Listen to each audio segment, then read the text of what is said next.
جو شخص اپنے رب سے ملنا چاہتا ہے، جو اپنے رب سے ملاقات کرنا چاہتا ہے اور اپنے رب کے حاضر شرمندہ نہیں ہونا چاہتا، آدمی چاہتا ہے کہ اس کے یہاں مہمان بن کر جاؤں، اس کے یہاں کیا ہے پوری عزت کے ساتھ جاؤں، پورے وقار کے ساتھ جاؤں، ایسا نہیں کہ کسی غلطی میں پھنس جاؤں اور شرمندہ ہوں تو مہمان بن ہی نہیں سکتا، کیونکہ وہ شرمندہ ہے اپنے رب کے یہاں۔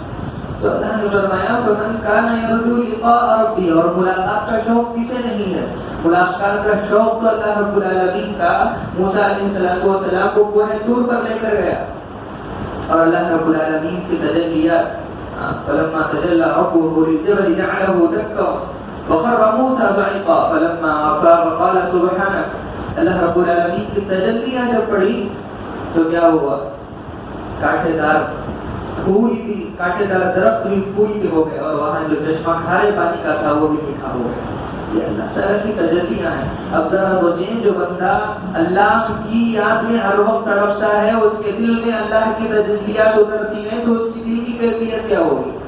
اس کی دل کی کیفیت اور اس کی دل کی نورانیت کا کیا عالم ہوگا؟ جب اللہ کے ہزاروں پردوں میں سے ایک پردہ تجلی کا پڑا تھا تو کانٹے دار درخت بھی پھول کے بچ چکے تھے اور کھارا پانی بھی میٹھا ہو چکا تھا۔ تو ہمارے دل یہ گناہوں کے سمندر کی وجہ سے کھارا نہیں بلکہ کڑوا ہو چکا ہے، اور اللہ کے نام کی تجلی جب اس سے پڑی گی نا تو یہ دل کیا ہوگا؟ اللہ کے نام کی مٹھاس کا مزہ لے گا، اللہ کے نام کی لذت اس میں آئے گی۔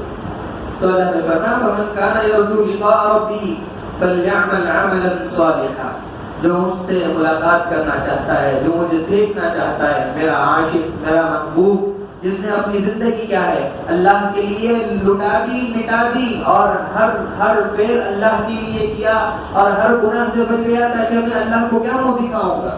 تو اللہ فرماتے ہیں فمن کان یرجو لقاء ربہ، جو اللہ سے ملاقات کا طالب ہے، دیدار کا شوق رکھتا ہے، فلیعمل عملا صالحا، چاہیے کہ اسے نیک عمل کرے۔ اور اللہ نے فرمایا ولا یشرک بعبادۃ ربہ احدا، اور سب سے اہم چیز کیا ہے؟ وہ اللہ کے ساتھ کسی کو شریک نہ کرے۔ ان اللہ لا یغفر ان یشرک بہ ویغفر ما دون ذلک لمن یشاء، اللہ تعالیٰ شرک کو معاف کر سکتے ہیں۔ ایک باپ یہ پسند نہیں کرتا کہ میرا بچہ کسی کے پاس مانگے، اور ایک شوہر اپنے کیا ہے بیوی کے ساتھ کسی کو شریک نہیں ٹھہرا سکتا جو گندے پانی سے پیدا ہوا ہے۔ اور اللہ رب العالمین کی ذات، اس نے ہمیں پیدا کیا، بنایا، ماں کے پیٹ 9 مہینے رکھا، ساری ضروریات کو پوری کرتا ہے، اگر اس کے علاوہ کسی کو شریک بنا لیا جائے تو کیا اسے غصہ نہیں آئے؟ ان اللہ لا یغفر ان یشرک بہ ویغفر ما دون ذلک۔ آج کل کیا ہے، گانے تو گانے ہیں اللہ کی پناہ، جس کو ثواب سمجھ کر سنا جاتا ہے، جسے ہم عام زبان میں قوالی کہتے ہیں، اس میں تک شرک کو لگا کر کیا ہے۔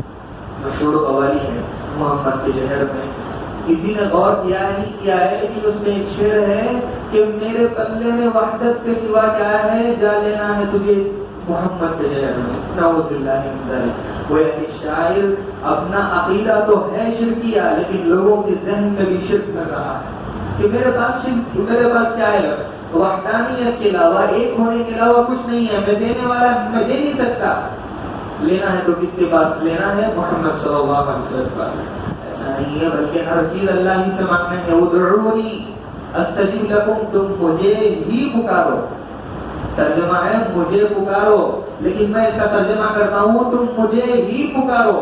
باپ اپنے بچوں سے نہیں کہتا کہ تم لینا ہے تم میرے ہی سے لو، پڑوسی سے مت لو تاکہ غیرت کیا ہے برباد نہ ہو اور غیرت پر تماچے نہ پڑے۔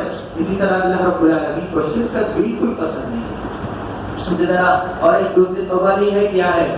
مشکل میں جب پکارا، کیا ہے مشکل میں بھی نبی نے جب پکارا یا علی، اللہ اکبر۔ بچوں کے اندر اور نوجوانوں کے اندر شرک ایسا بھر رہا ہے کہ گویا کہ نبی علیہ السلام بھی کس سے مدد مانگتے ہیں؟ اللہ کو چھوڑ کر حضرت علی سے مدد مانگتے ہیں، نعوذ باللہ من ذلک۔ میں کہتا ہوں کہ یہ تو اشعار شیعوں کے ہیں، وہ کیا ہے حضرت علی کو خدا کا درجہ دیتے ہیں، اور بعض سنیوں میں بھی یہ بات بیٹھ چکی ہے کہ یا علی مدد، یا علی مدد نہیں ہے، وہ یا الہی مدد ہے، یا الہی مدد ہے۔ اگر ویسا ہوتا تو صحابہ رضی اللہ تعالیٰ عنہ کے ذریعے سے کئی صحابہ سے حضور صلی اللہ علیہ وسلم نے مدد لی، حضرت سعید سے مدد لی، حضرت سعد سے مدد لی، حضرت عبد الرحمن، حضرت بن طلحہ اور حضرت ابو بکر سے تو سب سے زیادہ اسلام میں مدد لی۔ اگر کسی سے اللہ کی بات لینا ہوتا تو اعوذ باللہ من ذالک، تو اللہ حضرت ابو بکر سے مدد لے۔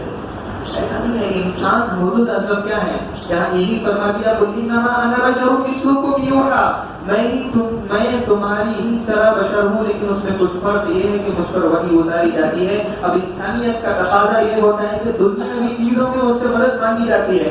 اگر میں آپ سے کہوں کہ ایک گلاس پانی لا دیجیے، کہ میں کیا اللہ کے برابر آپ سے مدد مانگ رہا ہوں؟ ایسا ہی ہوا صحابہ کے ساتھ، حضور صلی اللہ علیہ وسلم کے ساتھ، کہ وہ دنیاوی مدد مانگنا اللہ کے پاس مدد مانگنے کی طرح نہیں ہے، اور یہ عقیدہ شامل کر دیا قوالیوں میں، اور اسے ثواب بھی سمجھتے ہیں۔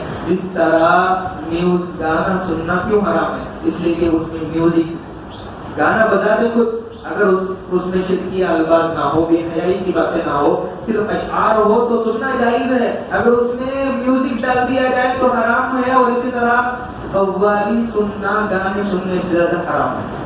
کیوں؟ اس میں ایک تو اللہ اور اس کے رسول کا نام ہے، اور اس میں میوزک ہے جسے اللہ اور اس کے رسول ناپسند کرتے ہیں۔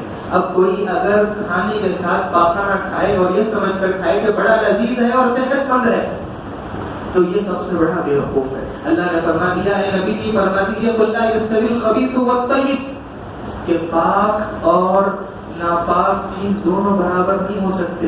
لیمیز اللہ الخبیث والطیب، اللہ نے دونوں چیزوں کو الگ کر دیا ہے، دونوں چیزوں کی تمیز کے لیے ہمیں عقل دی ہے۔ اب قوالی رمضان میں خاص کر لوگ سنتے ہیں، کیا ہوئی قوالی سن رہے ہیں، روزانہ کو قوالی سننے میں کیا ہے؟ ثواب کی چیز ہے۔ یاد رکھیں جس حرام کے کام کو ثواب کی نیت سے کریں یہ دوگنا گناہ، دگنا۔ کوئی زہر شفا سمجھ کر نہیں کھاتا، اگر وہ کھاتا ہے تریاق سمجھ کر تو وہ سب سے بڑا بیوقوف ہے۔ تو اسی طرح آج شرکی الفاظ ہمارے بچوں کی زبانوں پر ان گانوں کے ذریعے سے تو چھوڑیے، گانے کو گانے ہیں، قوالیوں کے ذریعے سے جن کو ہم اسلامی کیا کہتے ہیں، اسلامک نعت کہہ کر اپنے بچوں کو سن رہے ہیں، اپنے گھروں میں ڈال رہے ہیں، اپنے دلوں میں ڈال رہے ہیں، اپنے دماغوں میں ڈال رہے ہیں، اپنی نسلوں میں ڈال رہے ہیں۔ اس سے بچنا بے حد ضروری ہے، بے حد ضروری ہے۔ تو یہ تو سب سے بڑا گناہ ہے۔ تو اللہ رب العالمین شرک جلی اور شرک خفی دونوں سے ہماری حفاظت فرمائے۔ تو مسئلہ سمجھنے میں یہ ہو گیا کہ غلط فہمی ہو گئی، اور اللہ رب العالمین جسے کم علم دیتا ہے، کم سمجھ دیتا ہے، ان کے ذریعے سے لوگوں میں کیا ہے، گمراہی عام ہو جاتی ہے۔ اللہ حفاظت فرمائے۔ اللہ رب العالمین ہمارے سینوں میں وحدانیت عطا فرمائے۔ اللہ رب العالمین شرک سے پوری حفاظت فرمائے۔ اللہ رب العالمین ہی سے مانگنے والا بنائے۔